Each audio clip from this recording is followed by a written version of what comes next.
and welcome to Fucking Good Food with Jen. This is the first episode.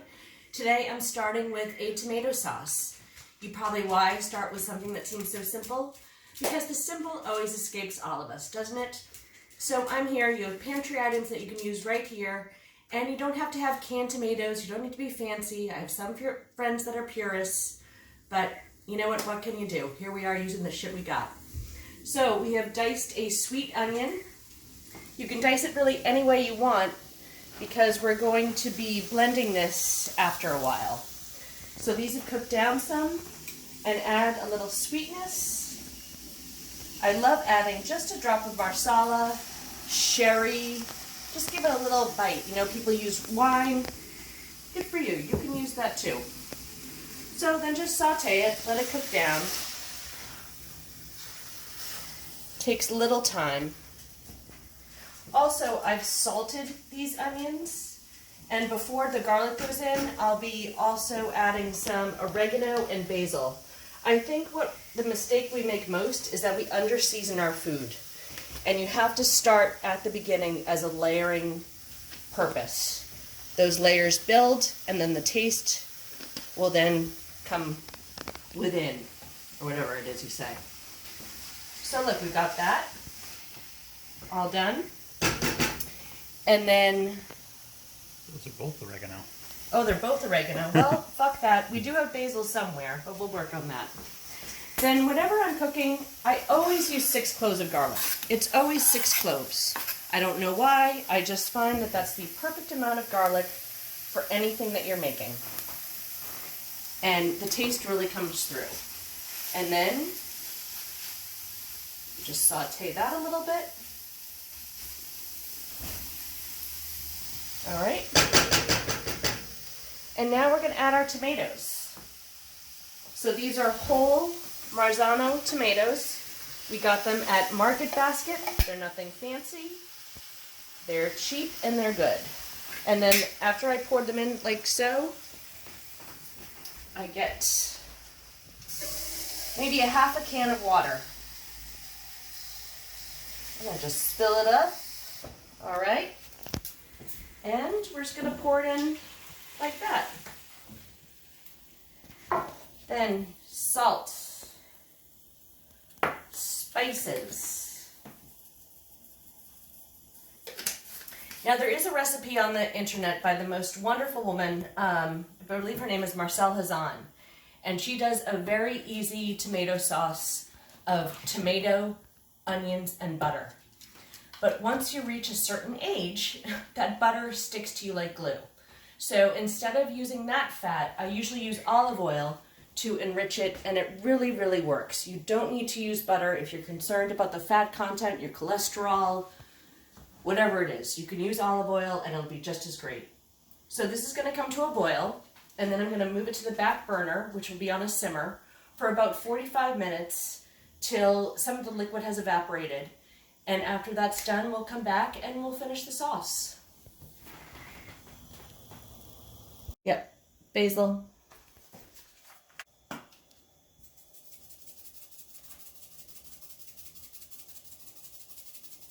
I should also point out, I don't measure anything. Unless I'm baking like cookies or muffins, when I cook, I just throw the shit in there and I just taste as I go. And it's usually not enough because people don't season enough. So I'm never concerned that it's too much or too little. And if you're new at this, go slow and you'll figure it out as you move along. It's not a big deal. You know, you can always add salt and seasoning, but you can't take it out. So if you're not sure, be conservative. All right, so this has come to a boil. I'm going to turn this burner on, off, turn this burner on, and move this over here. And timer 45, start, and we'll just let this sit here and meld all the flavors together, and then we'll come back and finish it off. Thank you.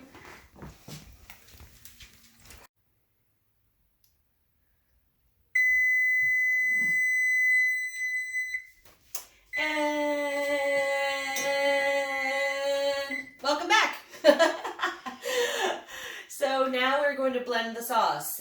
I can't highly recommend a immersion blender enough, as much as I love blenders. This is just so much easier and It's just great.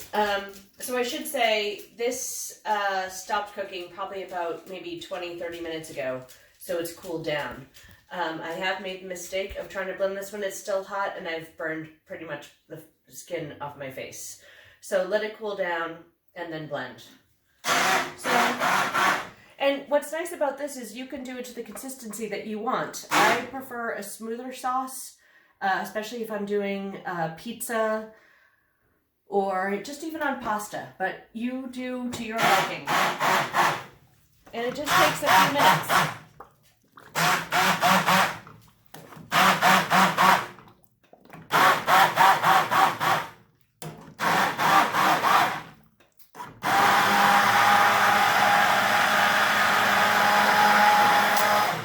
See that? All right. So now it's blended, and obviously because the juices of the tomatoes have kind of liquefied this a little bit, what I like to do is put it back on the burner. Again, very low heat. Bring this over. Also, I want to mention, it's really important when you cook to clean as you go, because it sucks to have dishes in the sink and you have a monumental task in front of you and your kitchen looks like shit. I'll add some soap to this later, but for all intents and purposes, it's clean. Now, at this stage of the game, I like to add a little balsamic vinegar. I really like this brand. You can get it anywhere, and I think it's really good. And again, I don't measure, just throw it in there. Looks good. And then something else I do, which you may want or not want to do, it's completely up to you. I add about a teaspoon of sugar. I think the sweetness helps to offset the bite that the tomatoes can have. I also want to mention, when you are using canned tomatoes, you should start the sauce earlier in the day because they need the day to kind of cook and lose that tinniness, I hate to say. But it does help if you let them simmer throughout the day. They just get more tomatoey. And then we will add a little more spices. As you notice, I haven't tasted it yet. I've made this sauce so often, I kind of know. So again, I just feel it out. And there you go. I hope you'll join us tomorrow when we're going to be making dough for raviolis and the filling for raviolis. It's going to be a sun-dried tomato goat cheese ravioli, and we'll have a really fun time. And I'll see you then, I hope. Thank you. Bye.